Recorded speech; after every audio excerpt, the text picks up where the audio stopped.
नमस्कार, आप देख रहे हैं एसटीएन टुडे में राकेश। स्वागत है आपका 5 जिले 50 खबर में। जेके लोन अस्पताल में कोरोना पॉजिटिव मरीजों के सामने आने से हड़कंप मचा हुआ है। 5 और प्रसूताएं पॉजिटिव मिली है, जिसके बाद वार्ड में भर्ती मरीजों को अन्य वार्डों में शिफ्ट किया गया है।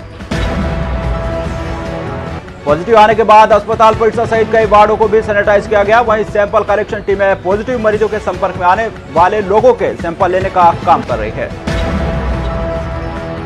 जेके लोन अस्पताल में पहले भी कई मरीज पॉजिटिव आ चुके हैं। ऐसे में अस्पताल में आने वाले मरीजों व उनके परिजनों के लिए सैंपल कलेक्शन टीम गठित की गई है। डॉक्टरों के लगातार कोरोना पॉजिटिव आने से एमबीएस अस्पताल में मेन ओटी को 4 दिन के लिए बंद करने का निर्णय लिया गया है। इसके चलते अब रूटीन ऑपरेशन अटक गए हैं। रूटीन ऑपरेशन बंद करने के बाद अब केवल इमरजेंसी ऑपरेशन ही किए जा रहे हैं। रूटीन ऑपरेशन अटकने से मरीजों को खासी परेशानी का सामना करना पड़ रहा है।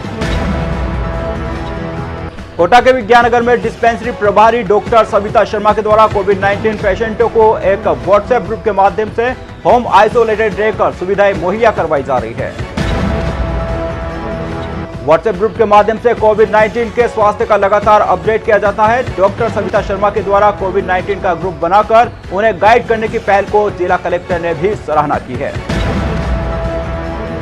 संक्रमित मरीज को सुबह, दिन और शाम को स्वास्थ्य संबंधी जानकारी अपडेट की जा रही है। पेशेंट पल्स ऑक्सीमीटर व थर्मामीटर से जांच कर व्हाट्सएप ग्रुप में जानकारी डालते हैं, जिसे देखकर चिकित्सक उन्हें अपडेट करते हैं। किसी मरीज की दवा खत्म हो जाती है तो व्हाट्सएप पर मैसेज अपडेट करने के बाद फौरन से दवा मुहैया करवाई जाती है। मरीज इस व्यवस्था से खुश है और उनके स्वास्थ्य में भी सुधार हो रहा है। यूडीएच मंत्री ने सर्किट हाउस में अधिकारियों से चर्चा कर कोरोना रोकथाम के लिए किए जा रहे प्रयासों एवं विकास कार्यों के बारे में जानकारी ली। स्वायत्त शासन मंत्री ने शहर में वर्तमान में चल रहे नगर विकास न्यास एवं स्मार्ट सिटी के कार्यों के प्रगति पर संतोष व्यक्त करते हुए कहा कि सभी कार्य निर्धारित समय पर गुणवत्ता के साथ होंगे। यूडीएच मंत्री शांति धारीवाल ने बताया कि दिसंबर माह तक शहर में 1 से 1,500 करोड़ के नवीन कार्य स्वीकृत किए जाएंगे, जिस पर अधिकारियों के द्वारा कार्य योजना बनाई जा रही है। आगामी जनवरी माह से शहर के प्रत्येक वार्ड में आधारभूत सुविधाओं की मजबूती के लिए कार्य शुरू होंगे, जिसमें स्थानीय जनप्रतिनिधि एवं नागरिकों के द्वारा बताए गए कार्यों को पूरा किया जाएगा। वार्डों में मूलभूत सुविधाओं के लिए 2 से 5 करोड़ रुपए के कार्य शुरू किए जाएंगे, जिसमें स्थानीय जनप्रतिनिधि एवं नगर पालिका के द्वारा बताए गए कार्यों को पूरा किया जाएगा। अधिक मात्रा में शराब पीने से एक युवक की मौत हो गई। मृतक दामोदर नायक आरके रोम थाना इलाके के रामेश्वर महादेव मंदिर के पास का निवासी था। घर पर ही अधिक शराब पीने के बाद अचेत अवस्था में दामोदर को एमबीएस अस्पताल लाया गया, लेकिन उसने दम तोड़ दिया। दामोदर पहले भी कई बार शराब के नशे में अचेत हो चुका है। शराब का आदी होने के कारण कई बार अस्पताल में भर्ती करवाया गया, लेकिन उसने शराब पीने की लत नहीं छोड़ी। जिला परिषद सीओ टीसी बोहरा ने शुक्रवार को आलनिया ग्राम पंचायत का दौरा किया। इस दौरान कार्यालय में कई ऑफिसर नदारद मिले, जिस पर सीओ ने खंड विकास अधिकारी को कर्मचारियों के खिलाफ कार्रवाई करने के निर्देश दिए। सीओ बोहरा ने वहां बैठे ग्रामीणों की समस्याएं सुनी और उनके समाधान हेतु संबंधित अधिकारियों को दिशा निर्देश दिए। ग्राम पंचायत में कोई भी कर्मचारी नहीं मिलने को उन्होंने गंभीर माना। कोटा के आरकेपुरम में कबीर सर्किल के पास बस स्टैंड पर वृद्ध का शव मिलने की सूचना पर पुलिस मौके पर पहुंची और शव को एमबीएस अस्पताल की मोर्चरी में रखवाया गया। कोरोना संक्रमण के चलते एसएसबी ब्लॉक से एम्बुलेंस व सफाई कर्मियों को बुलाकर सुरक्षात्मक ढंग से शव को पोस्टमार्टम के लिए एमबीएस मोर्चरी में शिफ्ट करवाया गया। मृतक की पहचान के कोई दस्तावेज नहीं मिले हैं। ऐसे में पुलिस मृतक की पहचान के प्रयास कर रही है। साथ ही मृतक के कोरोना सैंपल लेकर कोरोना की भी पुष्टि की जाएगी। वर्धा डैम पर हुई चरवाहे की हत्या के मामले में अब भील समाज सड़कों पर उतरा है और हत्यारों की गिरफ्तारी सहित मुआवजे की मांग पर अड़ गया है। शराब पार्टी के बीच अब बकरी जाने के विवाद में नशे में युवकों ने चरवाहे के साथ मारपीट कर दी थी। मारपीट में चरवाहे ने दम तोड़ दिया था।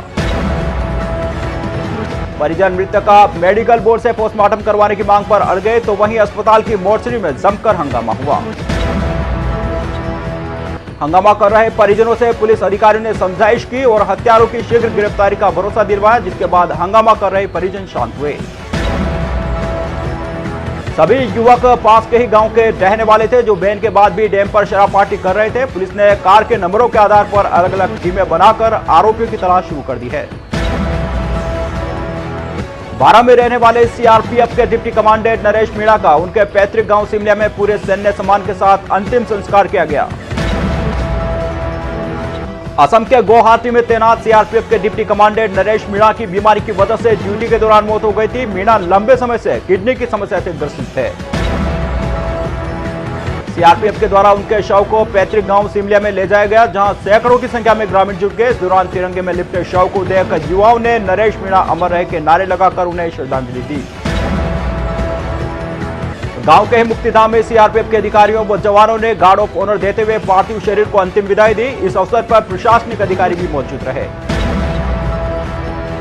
बारां की परवा नदी में अचानक जलस्तर बढ़ जाने के कारण उस पर बनी पुलिया के रिनोवेशन का काम भी बंद करना पड़ा। एक सप्ताह से पुलिया सूखी रहने के कारण यातायात सुचारू करने के लिए 2 दिन से गड्ढे भरने की कवायद शुरू हुई थी, लेकिन फिर से पुलिया पर पानी आने से मरम्मत कार्य ठप हो गया।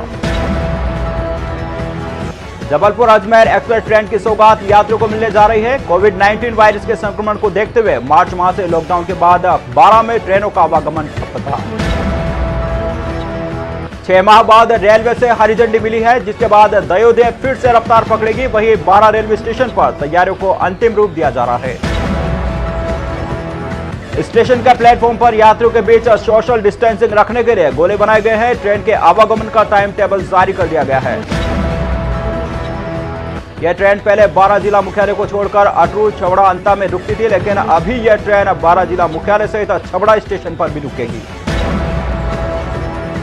झालावाड़ जिला अस्पताल के डीन दीपक गुप्ता पर सुरक्षा गार्ड से अभद्रता करने का आरोप लगा है। ऐसे में नाराज गार्ड्स ने डीन के खिलाफ जमकर नारेबाजी की। गार्ड्स ने जिला प्रशासन से डीन पर कार्रवाई करने की मांग की। इस मामले में अस्पताल के गार्ड्स ने मिनी सचिवालय पर प्रदर्शन किया। पीड़ित गार्ड देर रात नई ओपीडी कोविड-19 के बाहर ड्यूटी पर तैनात था। उसी दौरान medical college dean Deepak Gupta वहां पहुंचे और उनसे ड्यूटी स्थल के बारे में पूछताछ करते हुए अभद्रता की। डीन दीपक गुप्ता पर गार्ड ने जाति सूचक शब्दों से अपमानित करने और मारपीट करते हुए नौकरी से हटाने की धमकी देने का भी आरोप लगाया है। झालावाड़ उन्हेल के रामपुरा गांव में पत्नी के वियोग में एक पति ने कीटनाशक पीकर अपनी जान देने की कोशिश की। युवक की पत्नी डिलीवरी के लिए 2 माह से पीहर में है। समय पर पता चलने पर परिजन उसे अस्पताल लेकर पहुंच गए, जहां उसे भर्ती कर उसका उपचार किया जा रहा है। फिलहाल युवक की हालत गंभीर बनी हुई है। युवक भैरू बहर अपनी पत्नी को लाने की जिद कर रहा था और गुस्से में आकर वह कीटनाशक गटक गया, जिसे गंभीर हालत में चौमेला चिकित्सालय में भर्ती करवाया गया। सवाई माधोपुर के चौथ का बरवाड़ा में खेत पे एक युवक का संदिग्ध हालत में शव मिला है। शव का पोस्टमार्टम करवाकर शव परिजनों के सुपुर्द कर दिया है। युवक के शव का पुलिस ने पोस्टमार्टम करवाकर शव परिजनों के सुपुर्द कर दिया। मृतक लाफ्टर चैलेंज फैम सुरेश अलबेला का बड़ा भाई कृष्ण मुरारी लाल शर्मा है। मृतक के परिजनों ने हत्या का अंदेशा जताया है। खेतों में युवक का शव पड़ा होने की सूचना मिलने पर बरवाड़ा पुलिस मौके पर पहुंची थी। परिजनों ने युवक के साथ अज्ञात लोगों के द्वारा मारपीट कर हत्या करने का आरोप लगाया। परिजनों की रिपोर्ट के आधार पर पुलिस जांच में जुट गई है। मृतक के पिता भी पुलिस से रिटायर्ड है।